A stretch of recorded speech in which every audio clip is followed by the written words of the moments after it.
हम सावन के सोमवार में नॉनवेज छोड़ देते हैं, व्रत रखते हैं और मांसाहार नहीं करते।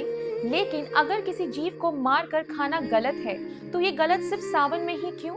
सावन खत्म होते ही वही चीज हमारी प्लेट में फिर से कैसे आ जाती है?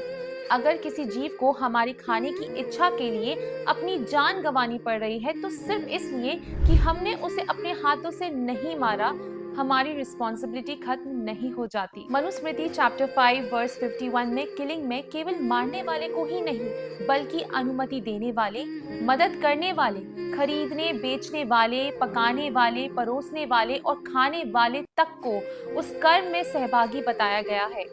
और वर्स 48 में मीट को जीव की हिंसा से जोड़ते हुए उससे दूर रहने की बात कही गई है। अब कुछ लोग कहते हैं अगर हम नॉनवेज नहीं खाएंगे तो एनिमल्स की पॉपुलेशन बहुत बढ़ जाएगी, लेकिन ये लॉजिक ही गलत है। जिन एनिमल्स को मीट के लिए ब्रीड किया जाता है, उनकी संख्या लार्जली डिमांड के हिसाब से बढ़ाई जाती है। डिमांड कम होगी तो प्रोडक्शन और ब्रीडिंग भी कम होगी। यानी जिस प्रॉब्लम की बात हम कर रहे हैं, उसका एक बड़ा कारण हमारी कंजम्पशन है।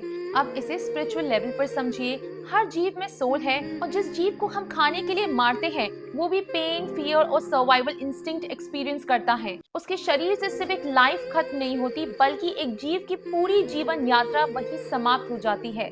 स्पिरिचुअल ट्रेडिशंस में माना जाता है कि जिस भोजन के पीछे हिंसा, फियर और सफरिंग जुड़ी हो, उसका सटल इफेक्ट हमारी कॉन्शियसनेस पर भी पड़ता है।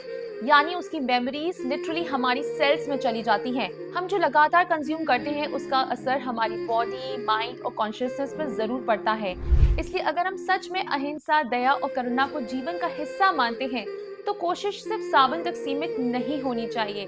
संयम सिर्फ व्रत रखने का नाम नहीं है, अपनी इच्छाओं और अपनी चॉइसेस पर कंट्रोल रखना भी उसका हिस्सा है। सिर्फ स्वाद के लिए उसकी जान लेना हमारी मजबूरी नहीं, हमारी चॉइस है, क्योंकि हमारी प्लेट सिर्फ ये तय नहीं करती कि हम क्या खा रहे हैं, हमारी डेली चॉइसेस ये भी तय करती हैं कि हम किस तरह की कॉन्शियसनेस और किस तरह के कर्म को अपने जीवन में बढ़ावा दे रहे हैं। हमारी डेली चॉइसेस भी हमारे कर्म का हिस्सा है। हम क्या खरीदते हैं, क्या कंज्यूम करते हैं, किस चीज को बढ़ावा देते हैं, ये सब हमारी चॉइसेस हैं। नेचर के लॉज भी एक्शन और कॉन्सिक्वेंस के प्रिंसिपल पर काम करते हैं। सच्ची सात्विकता तब है जब हमारी थाली में वही करुणा दिखाई दे जिसकी हम अपनी पूजा में बात करते हैं।